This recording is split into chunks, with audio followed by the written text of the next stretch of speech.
बोल रहा ना मैं देशभक्त हूँ, खालिस्तान मुर्दाबाद का नारा लगवा के दिखाओ आप। तुम्हारा भी खालिस्तानी है क्या? नहीं देश के नागरिक खालिस्तानी, हम खालिस्तानी हैं लगवा दो ना, जो सच बोले। मैं लगा रहा हूँ। देश के नागरिक नहीं है क्या? नहीं है तो लगवा दो ना, है तो लगवाओ, हम नहीं है, है तो लगवाओ। हम आतंकवादी हैं, खालिस्तानी है, ये नागरिक लगवा के है। दिखाओ ना नारा आप, अगर है तो लगवा के दिखाओ। जितने भी किसान आ रहे हैं ना, जितने भी किसान आ रहे हैं, एक के हाथ में तिरंगा नहीं है, आप देख लो, एक के हाथ में तिरंगा नहीं है। सुमित जी, अभी आप देख पा रहे हैं कि लगातार जिस तरीके से किसानों को बांधित कर दिया गया है, जगह जगह जो बॉर्डर्स हैं वहाँ पर किस तरीके के कंक्रीट बिछा दिए गए हैं, वाटर कैनन का इस्तेमाल हो रहा है, पैलेट बम का इस्तेमाल तक किया जा रहा है, तो आप ये कहाँ तक समझते हैं सही है? देखो, आज़ाद भारत में अगर किसानों को रोका जा रहा है तो आज़ाद भारत में इस तरह से रोकने का तरीका पहली बार अपनाया गया है। आज तक तमाम सरकारें आए, सब तमाम सरकारें गई, लेकिन इस तरह से किसान की आवाज़ को दबाया नहीं गया। जिस तरह से इस सरकार ने ठान लिया है कि आंदोलन करने नहीं दूँ। इस तरीके से आ रहे हैं, वो शांतिपूर्ण तरीके से नहीं आ रहे, शांतिपूर्ण तरीके से आते तो ये इंतजाम नहीं किए जाते। आप ये बताइए, 1 साल तक किसानों ने आंदोलन किया सड़क पे बैठकर, एक घटना बता दीजिए जो किसानों ने उन्माद फैलाया हो। उसके उलट 700 किसानों की शहादत हुई और उन किसानों को आज तक बात करने को तैयार नहीं है भारतीय जनता पार्टी, उनको मुआवजा नहीं दे रहे हैं। उसके उलट आपको पता होगा किसानों के ऊपर उत्तर प्रदेश के अंदर थार चला दी गई और उसका अपराधी आज भी सांसद बरकरार है और सांसद ही बरकरार है। महोदय, आपको पता है, बस एक इन्होंने की पकड़ लिया है धार्मिक उन्माद का, जिसके नाम पर देश के तमाम मुद्दे को इन्होंने दबाने का काम किया है। ये लोग वो लोग हैं जो लोकतंत्र को नहीं मानते, संविधान को नहीं मानते। ये लोग जिस तरह से अंग्रेजों ने बांटो और राज करो की रणनीति से राज किया, वही काम आज देश के अंदर इस भारतीय जनता पार्टी और तानाशाही सरकार संग्रेज बांटो और राज करो की रणनीति से राज कर रही है। आज देश के तमाम कि देश को गुमराह किया जा रहा है। बिल्कुल, भारतीय जनता पार्टी का सहाय ये माफिया का ही तो काम करते थे। ये लोग वही तो जो अंग्रेजों का माफियागिरी का काम करते थे। ये लोग हमेशा देश को तोड़ने का ही तो काम किया। हीरो है लोगों के। सुनिए, हीरो कौन सी हीरो की बात करते हो? वो धार्मिक उन्माद फैलाने वाले लोगों का हीरो हो सकते हैं, लेकिन जो भाईचारे का बात उनका हीरो नहीं। धार्मिक उन्माद बता रहे हैं। बिल्कुल, जो कहता हो रैली में जाकर, प्रधानमंत्री है ना देश का, रैली में जाके ये कहता हो कि शमशान और कब्रिस्तान के वोट देना, रैली में जाके कहता मैं कपड़े के आधार पर कौन आतंकवादी कौन आतंकवादी, लेकिन उनको रेपिस्ट नहीं दिखता है कि कौन रेपिस्ट है कपड़े के आधार पर, लेकिन उनको मणिपुर नहीं दिखता है जो नंगा कराने वाला जो खुले आम घूमता है। उनको भाषण दे दिया था, इमोशनल हो गए थे। सुनिए, मणिपुर कोई ज्यादा दूर है, उनको इजराइल दिख जाता है। रहते हैं ना, 16-16 घंटे काम करते हैं। हाँ, बिल्कुल सही। उनको 18 घंटे बिजी वाला प्रधानमंत्री और देश को और गड्ढे में और कर्ज में डाल दे, तो ऐसा प्रधानमंत्री नहीं चाहिए। हमने पता सेना के जवान जंतर मंतर पे आंदोलन दे रहे हैं, उनकी बात सुनी जा रही, मीडिया खबर कर रहा नहीं कर रहा। जो सेना भारत को सशक्त करने का काम करता है बॉर्डरों पे जाके, आज उनकी बात नहीं सुनी जा रही। वो अगर खाने की इक्विपमेंट की बात करते हैं तो उनके ऊपर आरोप लगा दिया जाता है। दूसरी बात, जो किसान आज देश को सींचने का काम करता, मजबूत करना, उनके ऊपर आरोप लगा दे। जो युवा रोजगार के लिए बात करता, मैं रोजगार में सरकारी रोजगार की बात नहीं कर रहा हूं, बस मैं निजी और सरकारी दोनों की बात करता हूं और वहां पे बेरोजगार की बात। क्या योगदान दे रहे हैं? आपका क्या देश के लिए योगदान है? आप क्या करते हैं, क्या जॉब करते हैं? मेरा देश के लिए कोई योगदान नहीं है। आपको मैं बताऊंगा देश के लिए मेरा योगदान क्या है। किस बेस पे बोल रहे हैं कि आप बेरोजगार हैं? आपने कोई किसी गवर्नमेंट जॉब की तैयारी करी?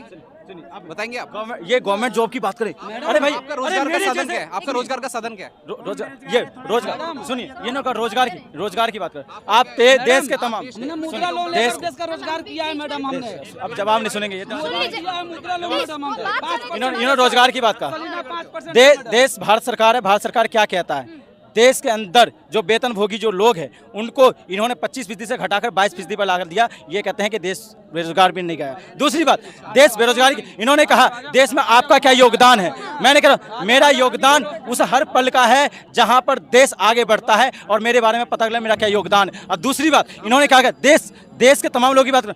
ये बताइए, आज देश के अंदर प्रोफेसर को कॉलेज का बाहर रास्ता दिखाया जा रहा है, देश के अंदर नौजवान आत्महत्या करने को मजबूर है, देश के अंदर वो तमाम जो लोग हैं जिनको जो नीचे तबके के लोग आते हैं उनको जेल में डालने का काम करता है, जो सरकार से पूछते हैं। ये लोग आज देश के अंदर महिलाओं का शोषण हो रहा है, एनसीआरबी का रिपोर्ट कहता है सबसे ज़्यादा बढ़ी है। देश के अंदर आदिवासियों के ऊपर पेशाब करते हैं, उसकी हत्या करके जाति सूचक शब्द का यूज किया जाता है। ये कहते हैं कि देश के अंदर क्या हो रहा है, देश को तो आपने बांट दिया पूरी तरह से जातियों में, धर्म में, और कहते हैं देश के साथ क्या हो रहा है। ये लोग वो लोग हैं जो देश को हमेशा, इनको नीति थी, तभी तो ये लोग आज़ादी की बात करते हैं। 2014 के बाद किस आज़ादी की बात करते हैं बताओ? संविधान के आने के बाद जो पिछड़ा, दलित, अल्पसंख्यक जो थे, आदिवासी थे, उन्होंने अपनी भागीदारी निश्चित कर ली थी थोड़ी बहुत। लेकिन उनसे इन लोगों को 70 सालों में दर्द होने लगा कि मेरे बराबर में आके कैसे बैठने लग गया।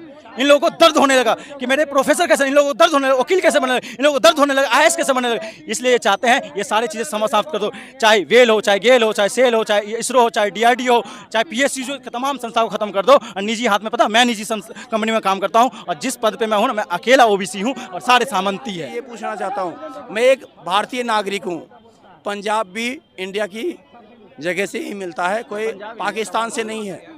अन्नदाता भी कहता है, जब हम अपनी मजबूरी को सुनाने के लिए दिल्ली में आते हैं तो पाकिस्तान की बॉर्डर, चाइना की बॉर्डर, सब उसमें उतनी तार नहीं बिछी होगी जितना हमारे लिए सिंधु बॉर्डर पे बिछता है, क्योंकि हम आतंकवादी हैं। आप इस पे क्या कहेंगे?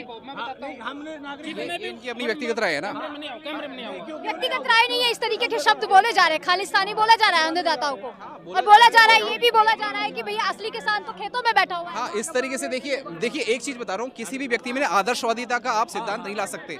आप किसी भी व्यक्ति को आदर्श नहीं मान सकते, ना मैं आदर्श हूँ पूरी तरीके से, ना आप आदर्श हैं। Perfection is not possible, 100% perfection पूरा नहीं हो सकता कहीं भी। ये सिर्फ एक संकल्पना है, एक सोच है कि आप 100% तरीके से किसी भी चीज को आइडियलाइज कर सकते हो। It's not possible. Human error करता है और it's the nature of human. गलती कहना क्या है, आप एक कल्पना कर सकते हो, एक सपना देख सकते हो, पूरा नहीं हो सकता। मैं अभी इनकी बातों से पकड़ लिया, कल्पना कर सकता है इंडिया का नागरिक, सपना देख सकता, कभी पूरा नहीं हो सकता। मगर मोदी जी गारंटी दे रहा है, मोदी जी डंका बजवा रहा है, मगर सपना पूरा नहीं हो सकता। ये खुद बोला है, ये इंडिया के नागरिक बोले हैं। मोदी वहाँ बैठा, ठीक है, जनता मर रहा, दुनिया नहीं मर रहा। अरे हमारी समझ, अरे धर्म के बात पे हुआ तो उठा रहे हैं। आप सामने आ जाइए ना। ये धर्म की बात उठाते हैं। मुझे दीजिए, मैं बताऊंगा। उनको इधर शूट करेंगे। ऐसा ही देशभक्त था, खालिस्तान मुर्दाबाद का नारा लगा के दिखाओ अभी लगा बोल, खालिस्तान मुर्दाबाद खालिस्तान जिंदाबाद, मुर्दाबाद का क्यों लगाऊं? तो फिर क्यों लगाऊं? बोलो देशभक्ति आ गई होगी। क्यों लगाऊं? आज कर कितनी देर है ना, मैं देशभक्त हूँ, खालिस्तान मुर्दाबाद का नारा लगवा के दिखाओ आप। तुम्हारे भी खालिस्तानी है क्या? नहीं, खालिस्तानी, हम खालिस्तानी हैं, जो सच बोले। देश के नागरिक नहीं है क्या? नहीं है तो लगवा दो ना, है तो लगवाओ, हम नहीं है, है तो लगवाओ। हम आतंकवादी हैं, खालिस्तानी है, ये नागरिक है। दिखाओ ना नारा आप, अगर है तो लगवा के दिखाओ। जितने भी किसान आ रहे हैं ना, जितने भी किसान आ रहे हैं, एक के हाथ में तिरंगा नहीं है। आप देख लो, एक के हाथ में तिरंगा नहीं है। हरियाणा से जो किसान आ रहे हैं, सिर्फ उनके हाथ में तिरंगा। किस बात का है? नहीं, ये इतनी देर होगी, मैं देशभक्त हूँ, खालिस्तान मुर्दाबाद का नारा लगवा के दिखाओ। हरियाणा की सरकार की बता, कहता छाने को 2000 रुपए दूं।